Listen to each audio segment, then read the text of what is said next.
Hermana, ¿me puede orar por la palabra? Amado Dios, te damos gracias, Jesús, en esta hora, Padre. Te hemos alabado y te hemos bendecido, Jesús. Gracias, Jesús, por tu presencia, Jesús, porque tú eres bueno, Jesús, Dios misericordioso, Dios bueno, Jesús.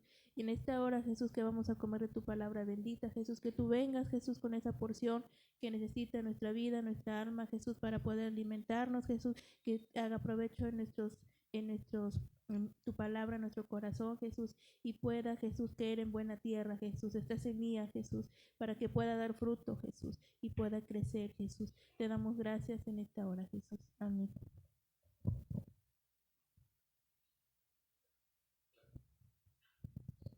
Amén. Bueno, gloria a Dios. Vamos a seguir con nuestro tema acerca de las jornadas de Israel. Amén. Y aquellos que no han faltado en los domingos, hemos aprendido que todos los detalles, ¿verdad? Del pueblo de Israel, desde que Dios se le presentó a Abraham y le dijo que le iba a dar una tierra por heredad, la tierra de Canaán. Pero también le dijo que su descendencia iba a ser esclava, iba a ser peregrina en una tierra extranjera y iban a servir a la gente de allí, refiriéndose a los egipcios.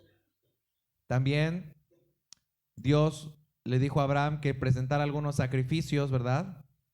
Palominos, cabras y todos esos sacrificios que leímos en Génesis y que hemos estado estudiando, amén, que tienen que ver con sangre que el pueblo de Israel necesitó en su travesía hacia la tierra de Canaán. Y también aprendimos lo que representan estos sacrificios para nosotros hoy. Vimos cómo el ángel de Jehová estuvo con el pueblo de Israel. Vimos cómo el Espíritu Santo también estaba con el pueblo de Israel. Cómo el Padre también estaba con el pueblo de Israel, por supuesto. Cómo Dios los sacó con mano poderosa. Vimos todo eso, la salida del pueblo de Egipto. Cuando Dios los llamó hijos. ¿Se acuerdan? Que primero Dios los llamó hijos cuando ellos estaban en Egipto, cuando salieron de Egipto. Dios los llamó hijos. Luego ya cuando atravesaron el Mar Rojo, Dios los llama congregación o iglesia. Amén. Entonces ya vimos el cruce del Mar Rojo también y después empezamos a ver las primeras paradas del pueblo. Amén. Si usted quiere retomar cada uno de esos principios, están grabados. Amén. Y usted los puede ver nuevamente. Entonces hoy vamos a ver las siguientes paradas. Ya vimos Mara. Mara fue la primer parada. Ahí hablamos sobre las aguas amargas, el placer y el dolor que encontraron ahí. Y que Dios proveyó un árbol que Moisés arrancó y lo metió en las aguas y las aguas se endulzaron. Ese árbol es el árbol de la vida o representa al Señor Jesús que endulza. Gloria a Dios. Vimos los detalles sobre Mara, luego nos fuimos a Elim, donde había 12 fuentes o 12 pozos y 70 palmeras. También aprendimos los principios que hay ahí escondidos. Luego nos fuimos al Mar Bermejo, esa es la tercera. Después de que el pueblo de Israel estuvo en Elim, regresó al Mar Bermejo. Ya habían estado allí, pero Dios los regresó porque ellos ya habían olvidado el cántico, ya habían olvidado la gratitud. Así que Dios los lleva nuevamente al Mar Rojo para que ellos pudieran recordar el cántico. Porque cuando ellos cruzaron el mar y Dios les dio la victoria sobre los egipcios, pues cantaron ese cántico que está en Éxodo 15, muy contentos, con júbilo, proclamando el nombre de Dios. Pero después en sus siguientes paradas se les olvidó quién es el que los había sacado con mano poderosa, quién había abierto el mar, quién les había dado la victoria. Así que Dios los tuvo que llevar de regreso a este Mar Rojo para que ellos recordaran esa alabanza. Ahora, ¿usted cree que todos la recordaron? Esa parada ya la vimos la semana pasada, pero ¿usted cree que todos recordaron el cántico? No, hermano. Pero Dios en su infinita misericordia los llevó de regreso para que darles la oportunidad de retomar, de despertar, de abrir los ojos, de recuperar su alabanza. Amén. Gloria a Dios. Entonces, por eso los llevó al Mar Bermejo otra vez. Y luego vimos el desierto de Sin. Esa es la cuarta. Y ahí en el desierto de Sin fue donde ellos experimentaron el maná y las codornices. Y dijimos que el maná representa el alimento espiritual que Dios nos da. Y las codornices el alimento terrenal. Dios es proveedor tanto del alimento natural como espiritual. Él es suficientemente poderoso para no dejarnos sin comer. Y Él lo hizo con su pueblo ahí en el desierto. Después del desierto de Sin, se fueron a la quinta parada, que es Dovka. Esa fue la última que vimos. Y ahí en Dovka, la palabra de Dios no habla mucho sobre Dovka, pero estudiamos el significado de Dovka. Y dijimos que Dovka significa tocar una puerta. Y lo relacionamos con Apocalipsis 3:20, donde dice: yo estoy a la puerta y llamo. Si alguno oyere mi voz y abriere la puerta, yo entraré a él, cenaré con él y él conmigo. Y la palabra llamar o llamo en Apocalipsis es la mismísima Dovka en el hebreo. Así que Dios los llevó a Dovka para tocar su corazón, para hablar a ellos, para tocarles. Y vemos claramente que en Apocalipsis el Señor Jesús dice: yo estoy a la puerta y llamo. Y cuando Dios dice eso es bueno porque Él tiene misericordia y sigue tocando el corazón.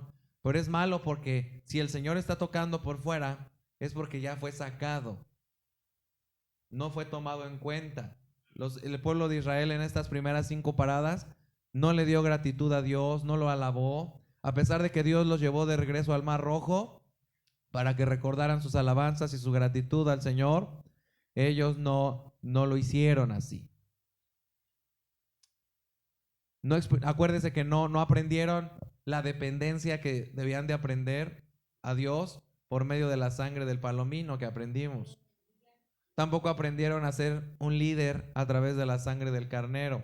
No aprendieron a levantarse con firmeza en obediencia a la voluntad de Dios. No lo aprendieron. De tal manera que ya en la quinta parada vemos a Dios llevándolos a Dovka y vemos al Señor nuestro Dios tocando, porque ya había sido sacado de la mente y de las vidas del pueblo.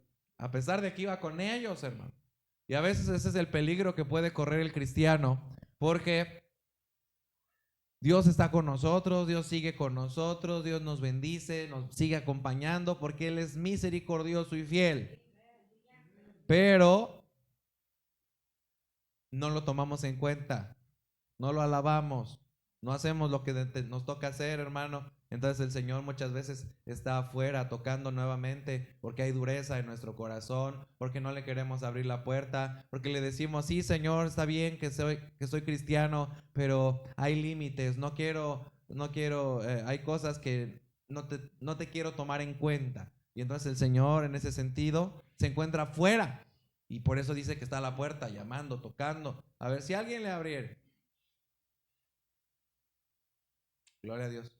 Y esa es la situación que vivió el pueblo de Israel en el desierto. Ahora, ¿por qué estamos estudiando todo esto, hermano? Ya dijimos que cada una de las cosas que el pueblo de Israel experimentó en el desierto fueron escritas para nuestra enseñanza, para nuestra corrección, porque nosotros ahora somos Israel, pero espiritualmente. Somos el pueblo de Dios.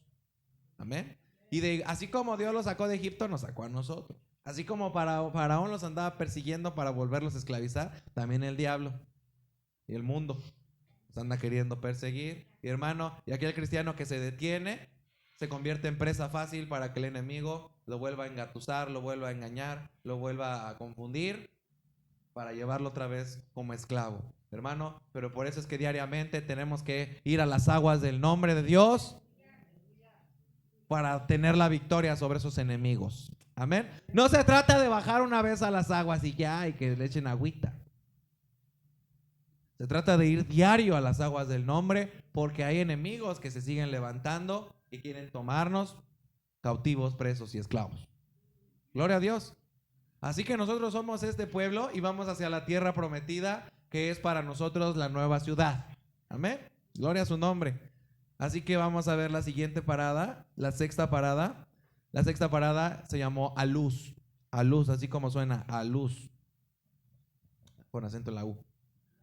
Aluz, y esto lo vamos a encontrar en Números 33. Gloria a Dios. Vámonos al Antiguo Testamento.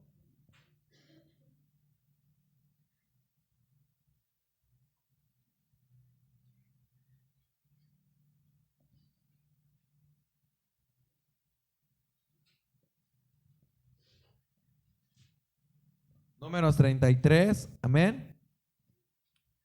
Y vámonos al versículo 13. Ahí está esa verdad. Dice, salieron de Dobca y acamparon ¿en dónde? En Aluz. Salieron de Aluz y acamparon en Refidim. Nuevamente la escritura no habla mucho sobre Aluz. No cuenta una historia de lo que pasó en Aluz como en otras paradas. Lo mismo sucedió en Dobca, nada más dice que en Dobca, pero no viene exactamente. Pero así como estudiamos el significado de Dobca, vamos a estudiar el significado de Aluz, porque acuérdense que nombre significa naturaleza, carácter y autoridad. Y si está mencionado el nombre de ahí de Aluz, esa es una llave para nosotros. Podemos entonces estudiar qué significa luz y así podremos comprender la experiencia que tuvo Dios en ese lugar y lo que Dios quería hacer en el pueblo cuando los llevó a ese lugar. ¿Me explico? Alabado sea Dios. ¿Está conmigo, hermano? Bueno, gloria a Dios. En la luz. Entonces esta palabra luz significa cueva de bestias salvajes. Eso significa aluz. Cueva de bestias salvajes. Interesante significado. Gloria a Dios. Cueva de bestias salvajes.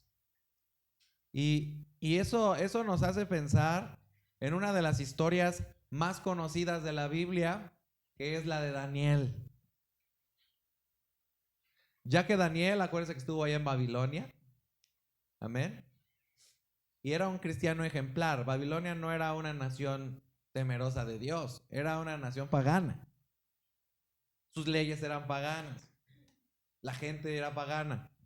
Pero Daniel, acuérdense que se mantuvo fiel. Y Daniel pasó por dos situaciones que se pueden relacionar con el significado de Aluz, por lo peligroso. Aluz entonces significa cueva de bestias salvajes. Había en esa parada había bestias salvajes. En ese lugar. Y vemos dos cosas que Daniel experimentó. Primeramente, fue echado en el horno de fuego. Amén. En el libro de Daniel, capítulo 3, encontramos la historia de Daniel en el horno de fuego, pero sabemos que el horno fue calentado 7 veces más de lo normal, que aún los que encendieron el horno murieron de tan tremendo que estaba el calor. Pero Daniel y sus compañeros no les pasó nada. Y la Biblia es muy clara, le invito a que lo repase. Dice que ni siquiera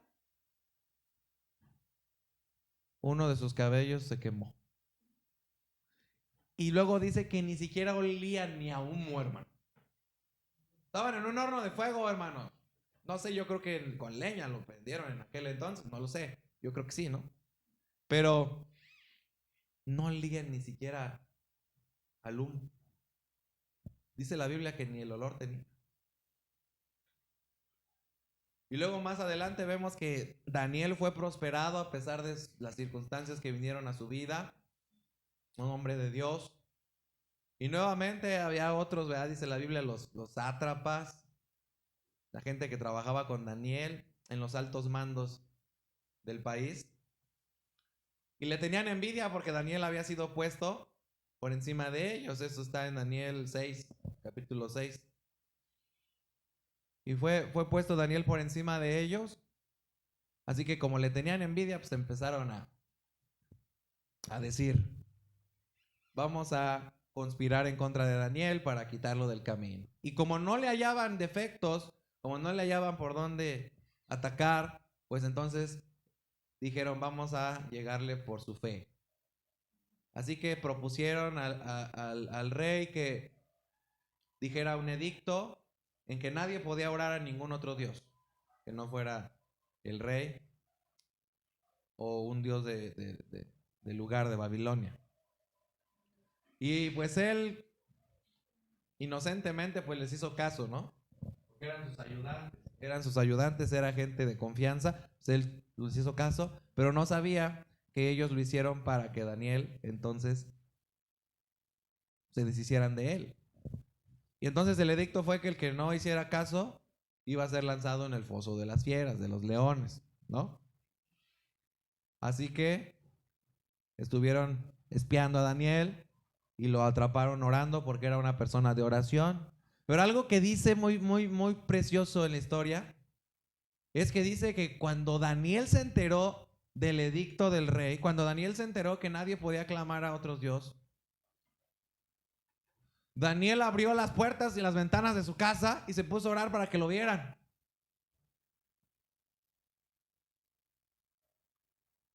¿Qué hubiera hecho usted? Se hubiera encerrado a lo mejor. Tomar chocolatito. Dicen, no, que me van a ver, me van a comer los leones. Imagínese ser devorado por un león. Ha de ser muy feo, ¿no? Porque pues, el león le empieza a arrancar brazos, empieza a descuartizar. Es una fiera. Pero él al enterarse, no tuvo miedo en ningún momento. Abrió las puertas y abrió las ventanas y se puso a orar y venga lo que venga. Qué confianza, ¿no? A mí me asombra. Esos detalles que la Biblia tiene son muy preciosos. Como él, en vez de esconderse, lo hizo a todas luces, no le importó. Entonces aquellos malvados pues lo vieron y fueron a decirle al rey, Daniel no está obedeciendo al edicto. Pero como era un edicto real, era un edicto que no podía cambiarse, entonces el rey tuvo que cumplir el edicto y mandó traer a Daniel y tuvo que ser arrojado. Pero dice que Daniel era tan recto que el mismo rey le pesó en su corazón aventar a Daniel al foso de los leones. Así que fue lanzado y al otro día, muy de mañana, eso me hace mucho sentido con algunas cosas, pero fue temprano el rey a ver, porque él se quedó, dice que hasta se le fue el hambre, me parece, o el sueño. Y fue entonces a ver a Daniel y preguntó, Daniel, ¿tu Dios te ha librado de estas fieras? Y Daniel le respondió, ahí estaba. Y le dijo, sí, porque mi Dios estuvo aquí, Dios envió a su ángel, dice, y ninguno de estas fieras me hizo nada. Ahí estaban con las fieras y no le hicieron nada, porque confiaba en el poder de Dios. Daniel, hermano, no dependía de las circunstancias a su alrededor. Daniel no dependía, hermano, de los edictos del rey, ni de siquiera dependía del gobierno. Y eso que él trabajaba en el gobierno.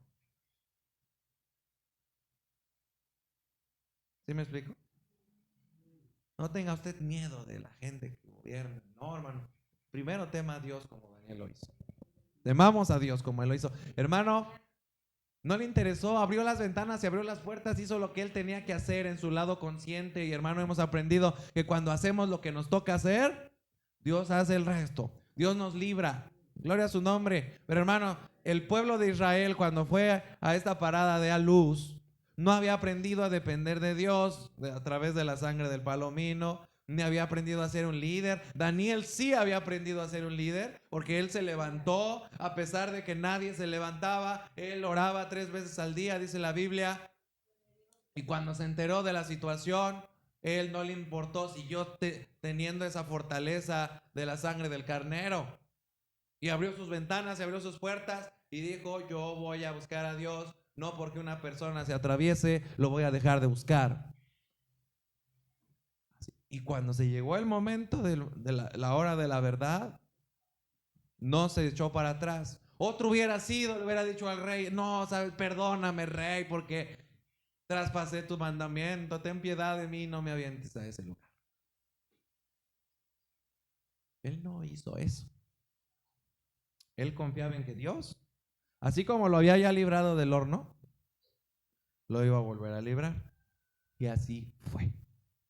En el horno dice la palabra que cuando vieron ya no había solamente 3, sino 4. Y sabemos que ese cuarto que estaba ahí era el Señor Jesús en el Antiguo Testamento, acompañándolos, librándolos. Hermano, porque ellos en su consciente, acuérdense que aprendimos que el Señor Jesús trabaja en el lado consciente. Si nosotros decidimos, el Señor Jesús va a venir y va a trabajar. Va a venir y nos va a librar, gloria a su nombre. Pero ahí el pueblo de Israel, nada. Nada de dependencia. Nada de aprender a confiar en Dios y mucho menos de ser un líder. Ni tener esa valentía espiritual que tuvo Daniel, que hasta abrió sus puertas y sus ventanas. ¿Me explico? Gloria a Dios. Bueno, entonces ahí vemos el cuidado protector de Dios. Dios quería enseñarles en esa parada de a luz que Él es poderoso para protegerlos. Y a pesar de su ingratitud y que no tenían la valentía de Daniel, no se menciona que perecieron en ese lugar. Dios los protegió. Era un lugar donde había bestias de este tipo, pero pudieron seguir adelante, porque Dios tiene poder para librarnos. Gloria a Dios. Y a lo mejor no tienen que ser bestias físicas o leones físicos. Hay otro tipo de cosas, de miedos, de temores que nos pueden atormentar, que nos quieran destruir, que nos quieran devorar, que nos quieran matar espiritualmente. Pero Dios tiene el poder de librarnos. Solo tenemos que abrir nuestras ventanas. Gloria a Dios. Aleluya. Las ventanas también nos hablan de los ojos. Ver a Dios y decir, mi socorro viene de Jehová, que hizo los cielos y la tierra. Gloria a Dios. Bueno, ese fue a luz. La siguiente parada, Refidim. Nos vamos a quedar en Refidim. Vamos a estudiar a Refidim en Números 33. Ahí enseguida en el versículo 14 dice, salieron de a luz y acamparon en Refidim, donde el pueblo no tuvo aguas para beber. Y aquí en Refidim también está mencionada en el Éxodo capítulo 17. Vamos a ir ahí. Éxodo 17. Ahí está Refidim. Vamos a leer desde el 1. Dice, toda la congregación de los hijos de Israel partió del desierto de Zin por sus jornadas, conforme al mandamiento de Jehová, y acamparon en Refidim, y no había agua para el pueblo, para que el pueblo bebiese. Y vamos a ver 4 cosas que sucedieron aquí. Dice en el 2, y altercó el pueblo con Moisés, y dijeron, danos agua que bebamos. Y Moisés les dijo, ¿por qué altercáis conmigo? ¿Por qué tentáis a Jehová? Así que el pueblo tuvo allí sed y murmuró contra Moisés y dijo, ¿por qué nos hiciste subir de Egipto para matarnos de sed a nosotros, a nuestros hijos y a nuestros ganados? Entonces hasta ahí encontramos 4 cosas negativas que el pueblo de Israel hizo. Número 1, el pueblo altercó contra Moisés, se rebeló contra su líder. Número 2, tentaron a Jehová. Ahí dice, ¿por qué tentáis a Jehová? Número 3, murmuraron. Y número 4, acusaron a Moisés, porque le dijeron, ¿por qué nos sacaste de Egipto? Amén. Ahí viene una estatura de 4 cosas negativas que el pueblo hizo ahí llegando a Refidim, porque no había agua. Gloria a Dios. Pero fíjese lo que significa Refidim. Refidim significa lugar de descanso y refresco. ¿Para qué Dios los llevó a Refidim ahora? Para que descansaran y se refrescaran. Gloria a Dios. Pero ellos, al ver la circunstancia medio difícil a la primera, hermano, empezaron a desconfiar de Dios. Empezaron a hacer estas 4 cosas terribles, altercaron contra Moisés, tentaron al Señor Jehová, murmuraron y acusaron a Moisés de haberlos sacado de la tierra de Egipto. Preferían seguir ahí de esclavos. Al menos en el desierto ya estaban libres, ¿no? Pero ni eso eran capaces de ver. Y Dios los llevó porque quería que ellos experimentaran allá en Refidim el descanso y la frescura que Dios tiene para nosotros. Y precisamente por eso fue en ese lugar donde Dios les permitió beber aguas de la roca. Seguimos leyendo en el 4. Entonces clamó Moisés a Jehová diciendo: ¿qué haré con este pueblo? De aquí a un poco me apedrearán. Y Jehová dijo a Moisés: pasa delante del pueblo y toma contigo a los ancianos de Israel, y toma también en tu mano tu vara con que golpeaste el río, y ve. He aquí que yo estaré delante de ti allí sobre la peña de Horeb, y golpearás la peña y saldrán de ella aguas, y beberá el pueblo. Y Moisés lo hizo así en presencia de los ancianos de Israel. Entonces vemos aquí como esta peña que estuvo aquí en este lugar llamado Refidim brotó aguas. Gloria a su nombre. Esa es la primera cosa que experimentó el pueblo de Israel. En la palabra de Dios en Primera de Corintios 10. Vamos rápidamente ahí, Primera de Corintios 10.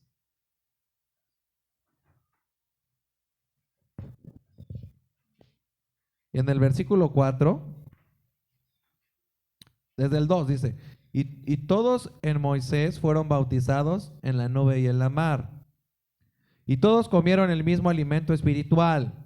Y todos bebieron la misma bebida espiritual, porque bebían de la roca espiritual que los seguía, y la roca era Cristo. Esta piedra, hermano, de la cual fluyeron las aguas aquí en Refidim, representa al Señor Jesucristo. Amén. Bendito sea el nombre de Jesucristo. Entonces ahí el Señor les dio a beber. Alabado sea el Señor. Dios les dio a beber de estas aguas. Amén. Y vemos aquí que el Señor le da una indicación a Moisés muy bonita. Le dice: con la misma vara que hiriste el río, hiere la roca y te dará aguas. Y hermano, esa fue una profecía de que la roca Cristo Jesús iba a ser herida en la cruz del Calvario. Que la roca del Señor Jesús fue herida por nuestros pecados. Amén. Sufrió, pero de ella, ¿qué brotó? Brotó sangre. Pero cuando estaba en la cruz, ¿qué más brotó? Agua, ¿no? Así como la roca fue herida por Moisés, hermano, también el Señor Jesucristo fue herido. Y fíjese algo muy interesante. El Señor Jesucristo tiene dos lados. Él es la roca. Tiene un lado divino, porque Él es eterno, Él es Dios. Y tiene un lado, tiene una humanidad. Hablamos de la humanidad de Jesús en el sentido de que se hizo carne, dice la Biblia, y habitó entre nosotros y vimos su gloria. Gloria como del unigénito del Padre, lleno de gracia y de verdad, dice la Biblia. Entonces, Él se hizo pobre, dice, para que con su pobreza fuésemos enriquecidos. Así que Él se hizo humano, hermano. Así que en Filipenses 2, del versículo 5 más o menos en adelante, dice: haya pues en vosotros este sentir que hubo también en Cristo Jesús, el cual, siendo en forma de Dios, no tuvo por usurpación ser igual a Dios. Sin embargo, se anonadó a sí mismo, hecho semejante a los hombres, y hallado en la condición como hombre, fue obediente hasta la muerte, y muerte de cruz. Por lo cual, Dios lo exaltó a lo sumo, y le dio un nombre que es sobre todo nombre, para que en el nombre de Jesucristo se doble toda rodilla de los que están en el cielo, en la tierra y debajo de la tierra, y toda lengua confiese que Jesucristo es el Señor, para gloria de Dios el Padre. Pero ahí viene que Dios en Hechos, si no mal recuerdo, en el capítulo 2 parece, Pedro dice: sepa pues ciertísimamente toda la casa de Israel que este Jesús que vosotros crucificasteis, Dios lo ha hecho Señor y Cristo. Por eso es el Señor Jesucristo. Pero este nombre del Señor Jesucristo tiene que ver con esos dos lados. Es Señor y Cristo. Porque cuando el Señor Jesús resucita al tercer día, se une lo que es el Cristo eterno, que siempre existió, con el Cristo, con la humanidad de Jesús que murió en la cruz. Resucita el cuerpo de Jesús, por así decirlo. Y entonces ese Cristo eterno se une a ese cuerpo resucitado del Señor Jesús, humano, y es ahora el Señor Jesucristo. ¿Sí me expliqué? Gloria a Dios. Pero ahora, entonces, ahora nosotros tenemos el privilegio de beber aguas de esa roca que fue herida, que tiene un lado divino y una humanidad. Y su lado divino es para hablar con el Padre. Y su lado humano es para hablar con nosotros. Para escucharnos a nosotros. Por eso es que dice la Escritura, porque hay un solo Dios y un solo mediador entre Dios y los hombres. ¿Jesucristo qué? ¿Por qué dirá eso? Porque a través de su humanidad, no porque Él sea un hombre como nosotros, pecador, no, para nada, sino que a través de su pobreza, hermano, y de lo que Él hizo por nosotros allí en su sacrificio, ahora es que Él nos puede escuchar, nos puede interceder al Padre por nosotros, hermano. Cuando usted ora, cuando usted hace lo que tiene que hacer, el Padre viene, escucha su oración, hermano. Está ahí escuchando, y así como usted ora, Él también está intercediendo al Padre, está pidiendo al Padre por nosotros. Gloria a su santo nombre, hermano. Y esa es la roca eterna que fue herida, hermano. Y hoy podemos beber de las aguas espirituales del Señor Jesucristo gracias a eso, a ese ministerio poderoso y precioso que el Señor Jesucristo tiene de ser el mediador entre Dios y los hombres. Amén, gloria a Dios. Así que vemos claramente esta enseñanza. Entonces lo segundo más bien, primero cuando llegaron aquí a Refidim, el pueblo de Israel empezó a hacer 4 cosas negativas. Después Dios en su misericordia le dijo a Moisés que golpeara la roca, tipo de Jesucristo, y de la roca brotaron las aguas para que el pueblo pudiera beber. Amén. Pero después sucedió otra cosa aquí en Refidim, y fue que el pueblo de Israel luchó contra Amalek, un pueblo enemigo. A partir del versículo 8, aquí en Éxodo 17, encontramos esa parte. Dice: entonces vino Amalek y peleó contra Israel en Refidim. Y dijo Moisés a Josué: escógenos varones y sal a pelear contra Amalek. Mañana yo estaré sobre la cumbre del collado y la vara de Dios en mi mano. E hizo Josué como le dijo Moisés, peleando contra Amalek. Y Moisés y Aarón y Hur subieron a la cumbre del collado. Y sucedía que cuando alzaba Moisés su mano, Israel prevalecía. Mas cuando él bajaba su mano, ¿prevalecía quién, hermano? Amalek. Y las manos de Moisés se cansaban porque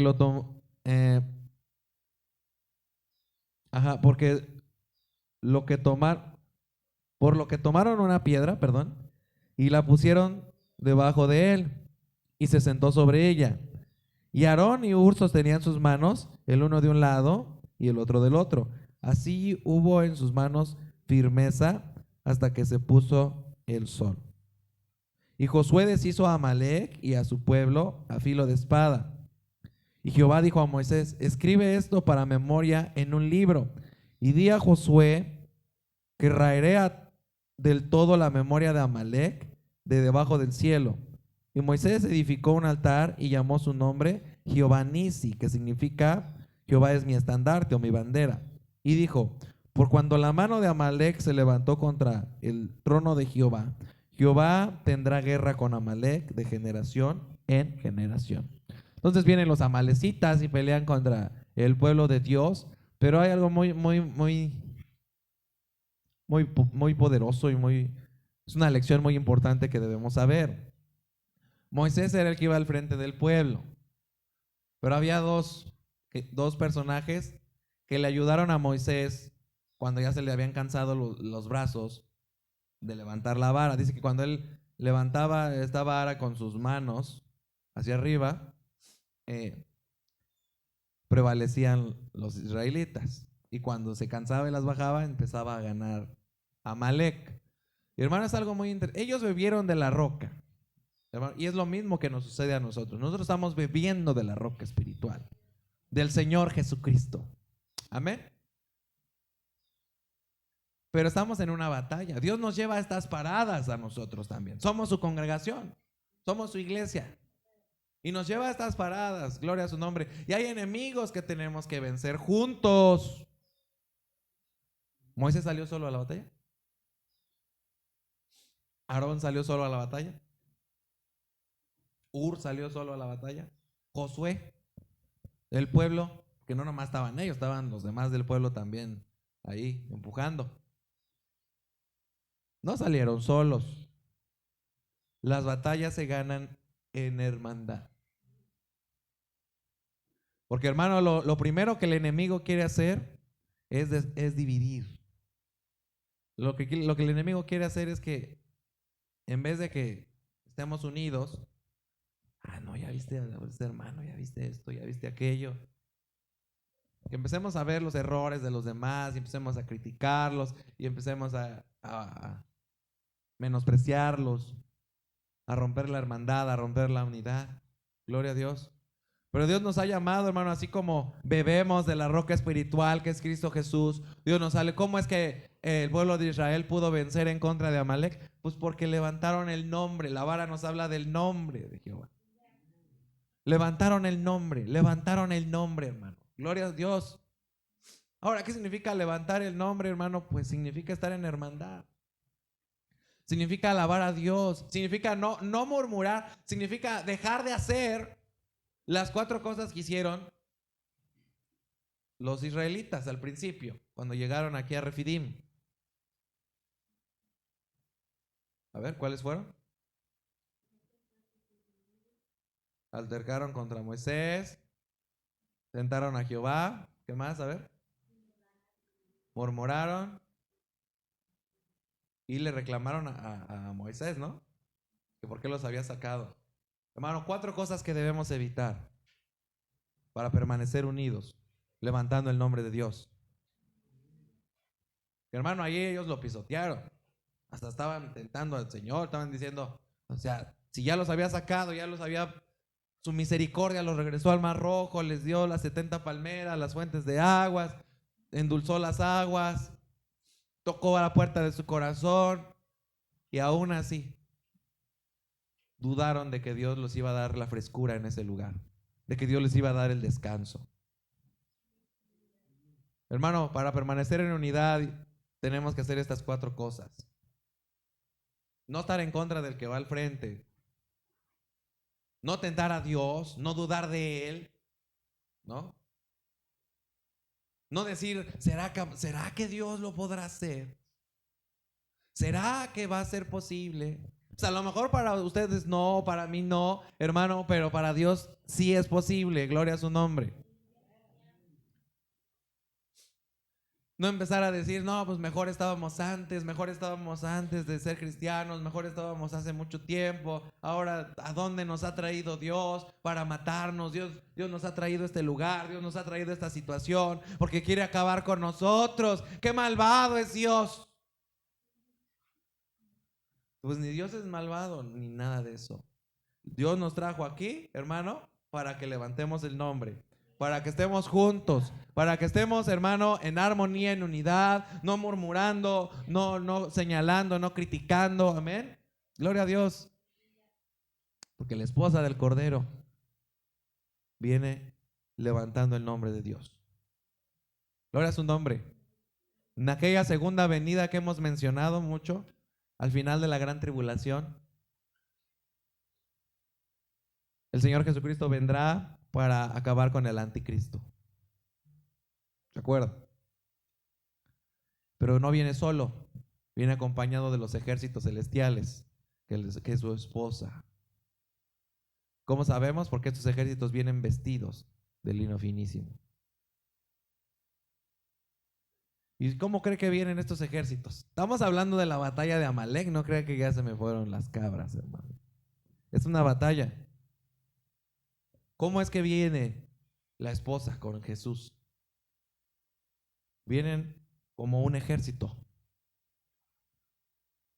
Y aprendimos hace algún tiempo que antes de esa segunda venida, dice la Biblia en Apocalipsis que va a haber un silencio como de media hora en el cielo. Ese silencio es para que la esposa se acomode en su lugar de batalla, para bajar con el Señor Jesucristo. Pero hermanos, si no aprendemos aquí a tomar nuestro lugar de batalla, ¿cómo vamos a venir en la segunda venida? No vamos a estar capacitados, hermano. Necesitamos ahorita tomar nuestro lugar, hermano. Todos nosotros somos una pieza de esta congregación. Somos una pieza del cuerpo de Cristo. Y necesitamos tomar nuestro lugar. El lugar que Dios nos ha llamado. A lo mejor en algún tiempo usted servía en alguna cosa o en otra, hermano. No deje su puesto de batalla. Siga allí. Retómelo. Y si nunca ha servido a Dios en nada dentro del ministerio, en la iglesia, dígale al Señor: Señor, ¿en qué quieres que yo te sirva? Porque yo quiero ser un instrumento útil en tus manos. Quiero darte fruto. Quiero levantar tu nombre. Quiero ser un apoyo, hermano. A Moisés se le cansaban los brazos. El pastor no puede hacer todo solo. Yo sé que han apoyado, pero el pastor no puede hacer todo solo. Nunca, ni a mí ni a ningún otro, le dejen todo, porque no somos superhéroes. Tenía que haber un Ur y un Aarón que le ayudaron. Un pueblo ahí librando la batalla, un Josué. Dígale: yo quiero ser un Josué. Dios nos ha traído a un punto en el camino, hermano, diferente a los otros puntos. Hubo diferentes paradas, diferentes jornadas. Y no estuvieron ahí las jornadas nada más de okis. Tenían un propósito. Dios quiere revelarse allí.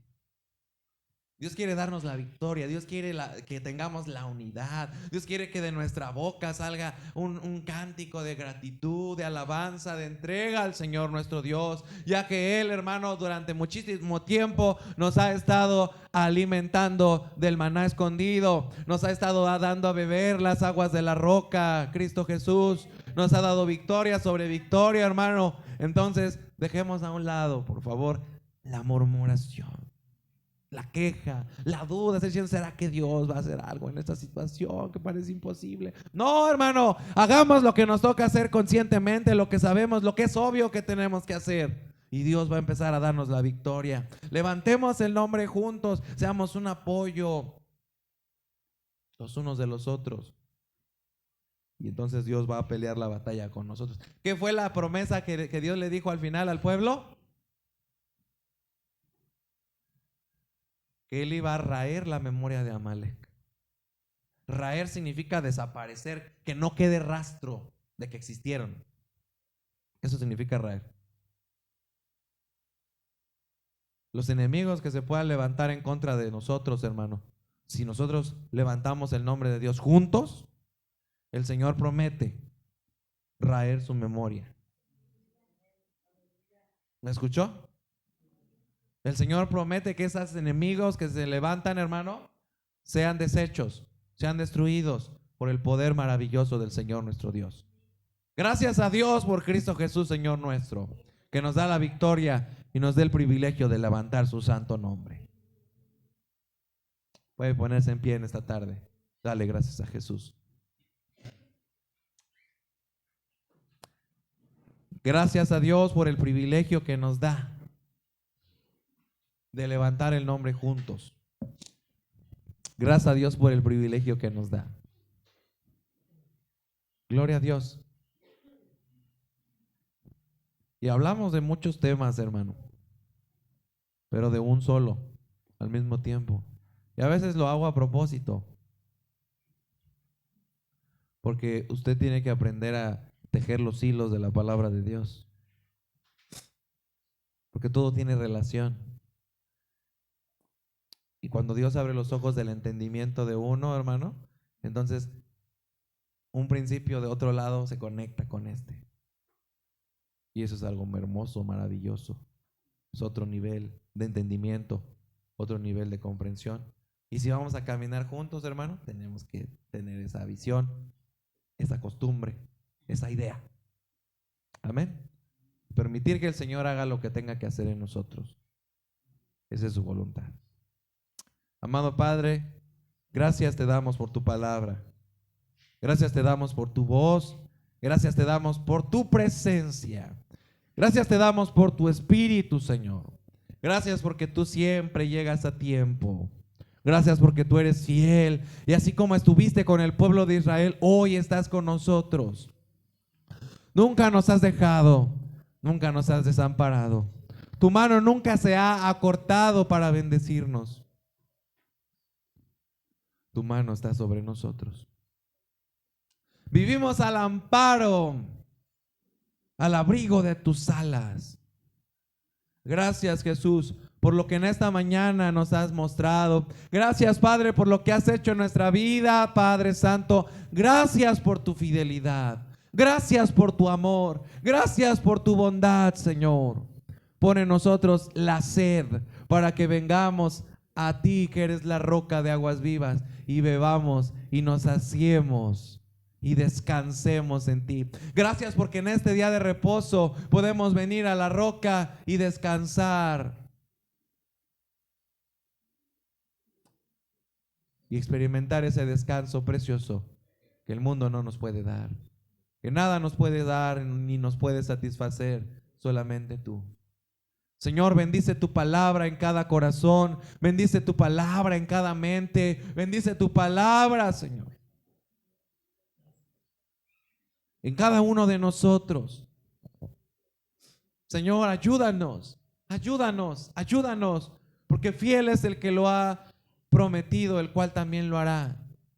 Señor, tú has prometido darnos la victoria sobre nuestros enemigos, siempre y cuando levantemos tu nombre, siempre y cuando nos unamos, siempre y cuando hagamos lo que tenemos que hacer. Y tú eres fiel para completar lo demás. Bendice tu palabra, que sea provechosa y que esta palabra y esta lección dé mucho fruto en cada uno de nosotros.